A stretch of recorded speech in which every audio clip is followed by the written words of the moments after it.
I need a haircut. I'm smiling. I got these blades roughed out.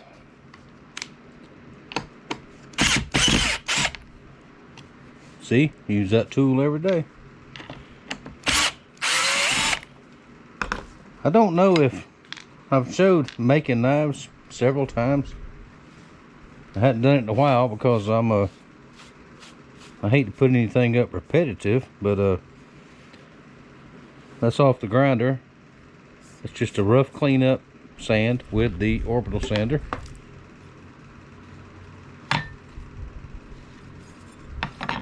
Put it this way.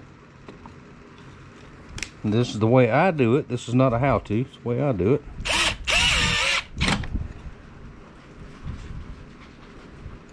Mounted on this little board here that's elevated off the table. That's just to keep it from moving around.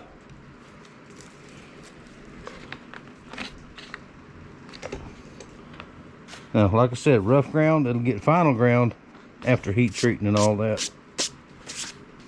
Get all our stuff off. Watch your volume.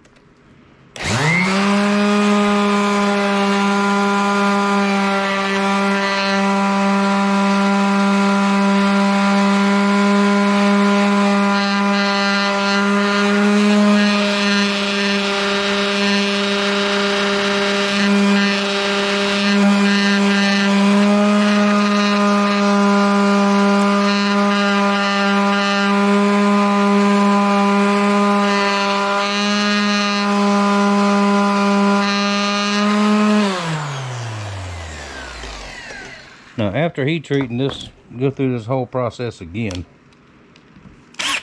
with a finer grit paper and get it to the finished point, because this will be, these will be gun blued, all these. See, that is a camp knife. It was ordered a few days back. By far the absolute most popular knife I've ever done is the camp knife. I make a lot of those.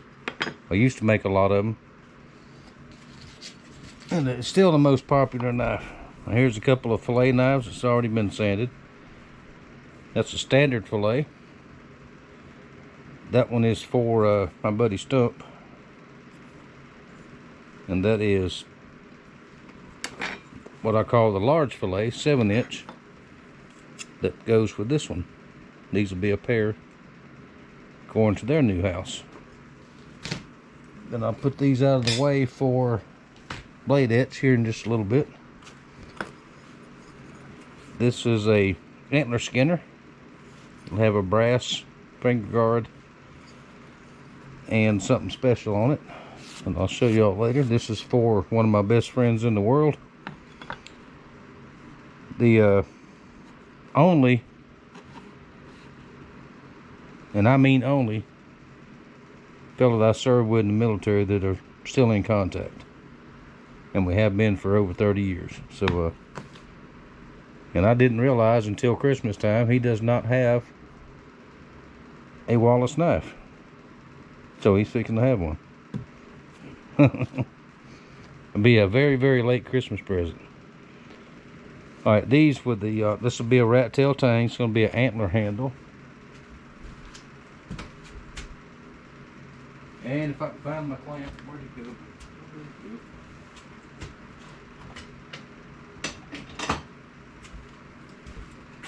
There we go. On these that don't have any holes, put a screw to hold it down. I'll just take a C-clamp like this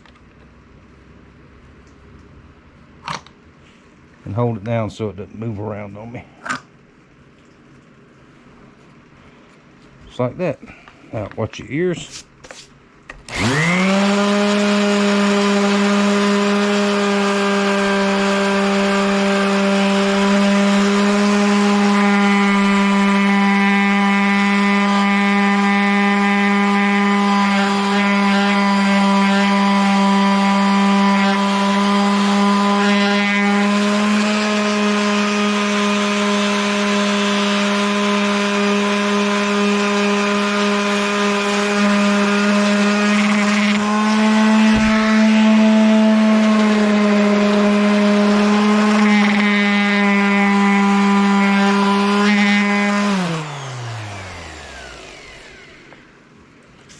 paper starts to wear out and it'll grab like that.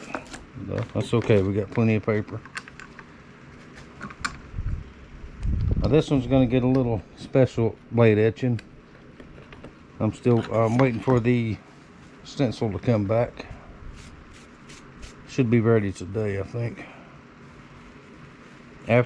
Before and after. Here we go. Now y'all let me know in the comments or send me an email on what y'all want to see, what kind of videos you'd like to see. Like I said, I don't do a whole lot of the building part because I've done it a lot,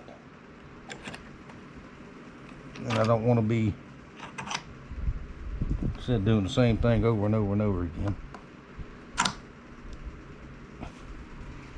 There we go, that one's fastened down. Now sand that one off. Let me check on the status of the stencil for this one, and then we'll blade etch the other ones. Show you how to do that. How I do that. Now I don't know if I showed the new Maker's Mark blade etching process, but these are cut out on a vinyl cutter. I think, what's it called, a Cricut, something like that. Now a friend of the channel sent me a bunch of them that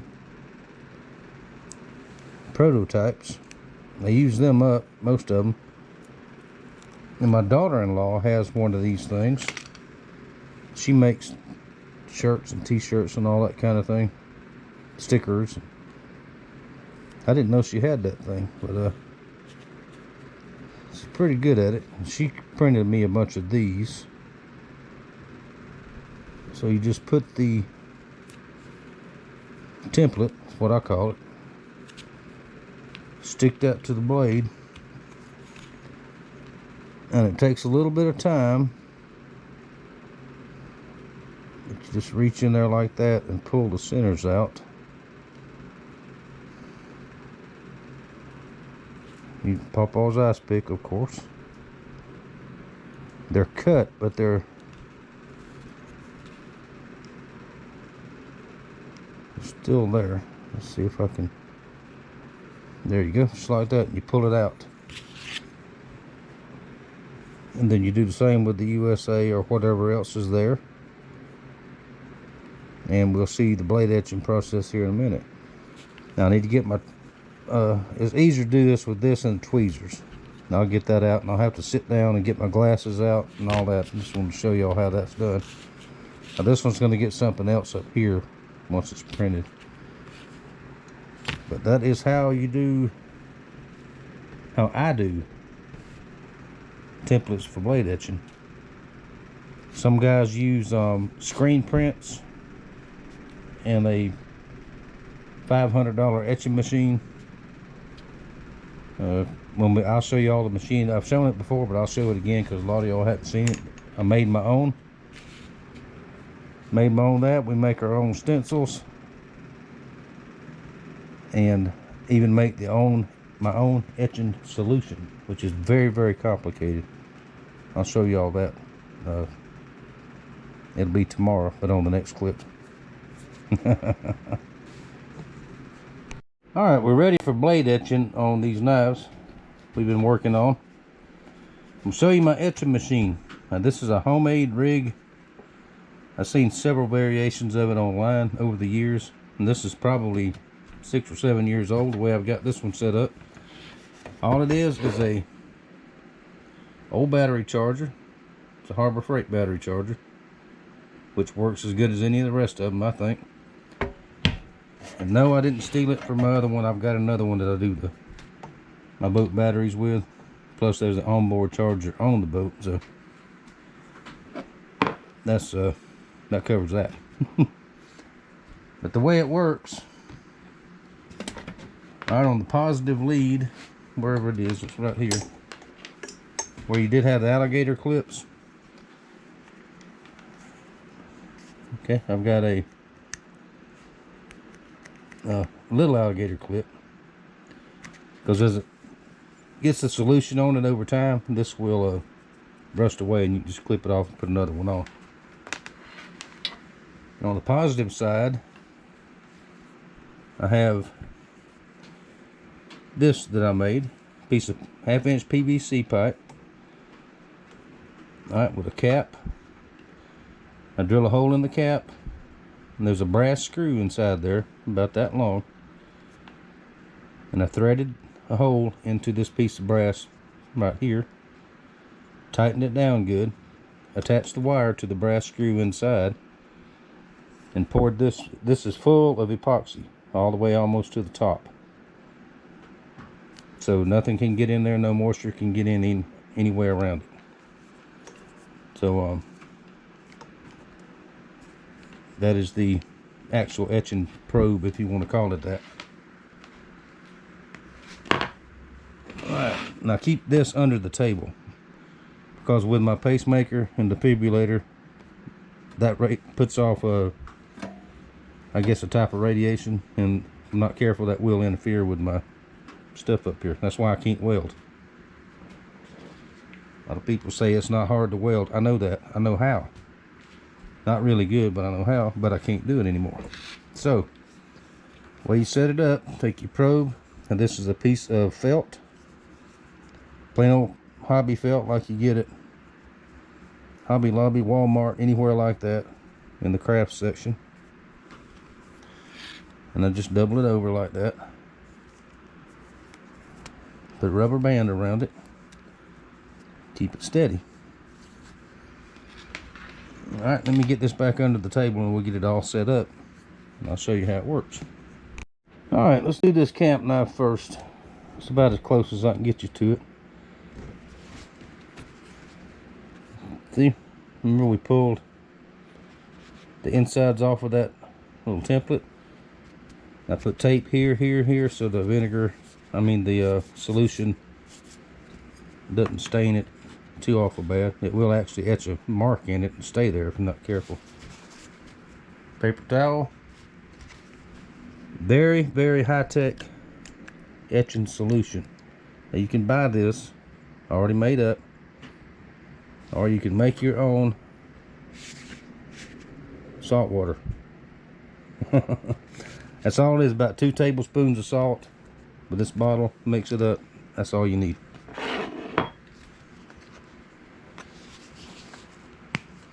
And I use this old ashtray. Put it in there like that. And that bottle, that's what you get at the dollar store, Walmart, wherever, to put mustard and ketchup and that kind of stuff in there. It's amazing how many household things that you can use in a knife shop, or any shop for that matter. Alright, the way it works, take my lead here,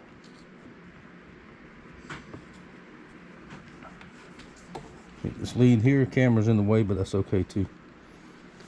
Alright, off and on switch is the battery charger plugged into a power strip with a switch on it. Regular old power strip. Dampen, pretty damp on there. Turn it on. Hold it on there.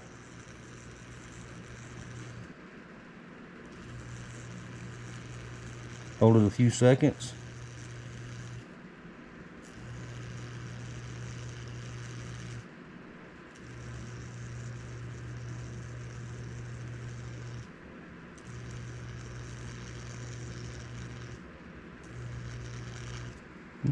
Turn it off.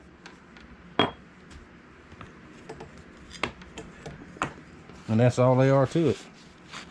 Now that is etched into the blade.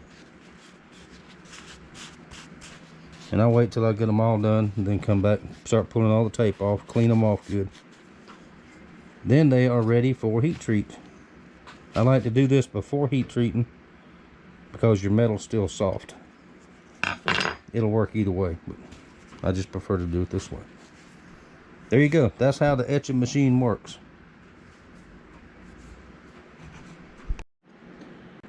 Alright, there is the maker's mark etched in. untaped and cleaned up. Now one little step I do after I take all the tape off, use acetone to take the stictum off. I run it on the wire wheel, the soft brass brush for just a minute, just to clean off the little stuff from the inside the letters. Well, that light's shining just the wrong way, isn't it? Alright, now we got to go to the forge with these heat treat. The Skinner, the other one, I don't have the other template for it just yet. So we'll do that one off camera later on. Alright, gotta go to the forge. Y'all wanna go with me? Okay, you talked me into it.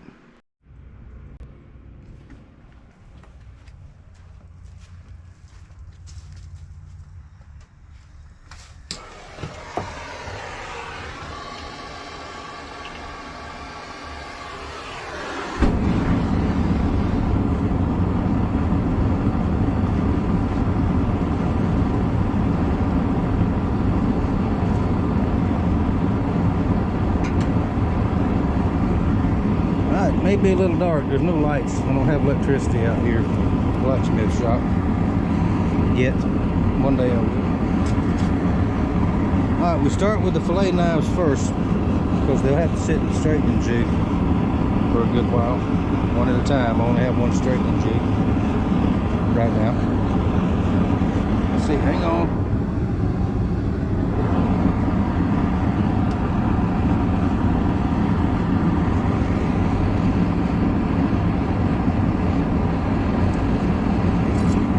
Getting ahead of myself.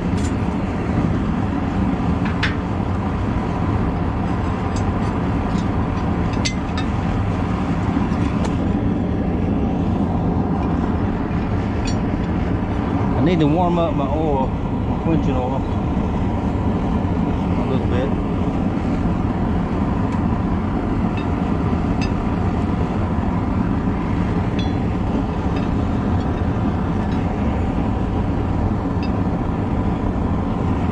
Couple old tire tools and some rebar. We'll do that, and then we'll get back to it. The quenching oil is down there.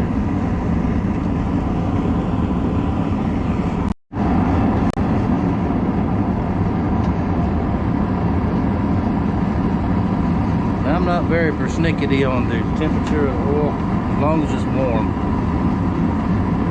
Summertime, when it's 100 degrees outside, I don't even warm it.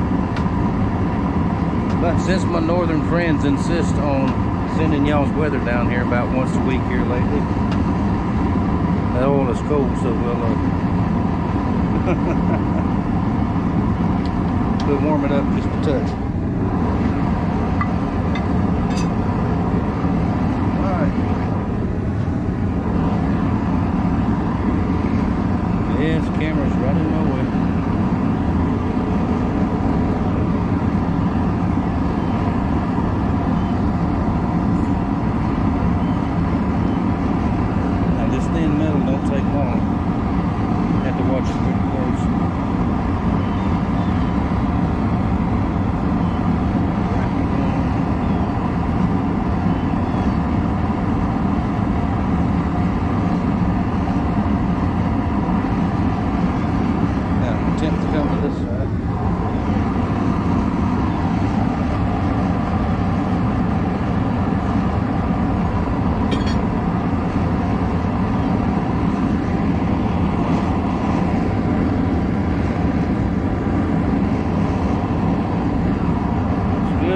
Do a quick quench.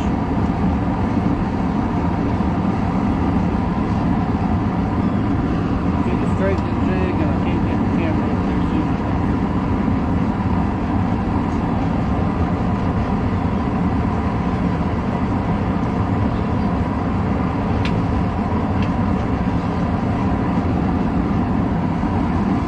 There.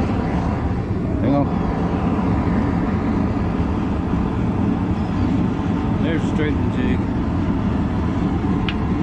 Right there. That's how you do that. Do one more right quick. The other fillet will have to wait until that one cools. Can't knife in.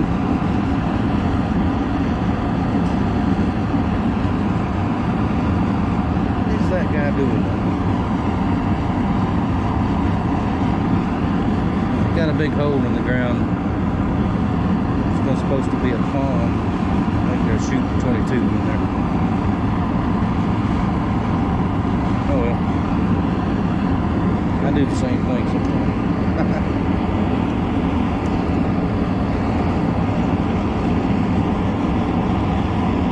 We're lucky enough they haven't changed it yet. We're still zoned agriculture where I live. We can still shoot out on your own property if you want to.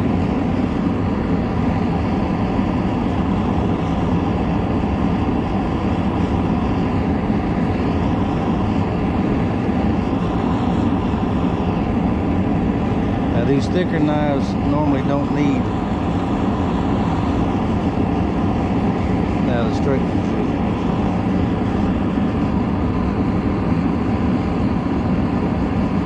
Don't want it too hot. I see a lot of times people get it too hot. Dull red just like that.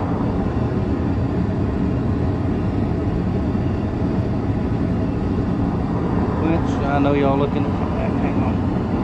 Sorry.